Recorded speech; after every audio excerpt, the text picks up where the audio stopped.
নমস্কাৰ বন্ধু বান্ধৱীসকল, মই উন্নতি ভিতৰলৈ আপোনালোকক স্বাগতম জনাইছোঁ। এয়া পাছবেলা ৰুটিকে বনালোঁ। ৰুটি খাবলৈ মন গ'ল।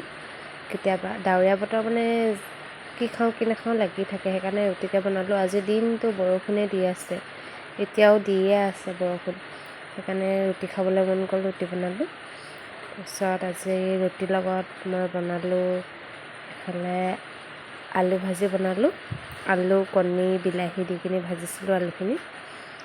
তাৰপিছতে আমাৰ ৰুটি ৰেডি হৈ গ'ল। দৈ, এইফালে মাংস, তাৰপিছত এইফালে আলু কণী ভাজি, তেনেকৈ আজি ৰুটি খালোঁ। ক'তো ওলাই যাবও নোৱাৰি, ডাৱৰীয়া বতৰ, দিনটো বৰষুণে দি আছে, আমনি লাগি গৈছেগৈ, একো কামো কৰিব পৰা নাই, বতৰ বেয়া যিহেতু। এয়া আকৌ সন্ধিয়া সময়ত মানুহজন আৰু বেটী দোকানলৈ বুলি ওলাইছে দুইটা। বেটীক নালাগে কৈছোঁ, বতৰ বেয়া, যাবলৈ ওলাইছে। বৰষুণ যাক এয়া দেখি গৈছিলে, আকৌ বৰষুণ যাক দিলে নহয়। মইনো কি কৰিম, এনেই বহি আছোঁ। ভিডিঅ'টো ভাল লাগিলে লাইক, কমেণ্ট, শ্বেয়াৰ কৰি দিব। আজিলৈ বাই বাই।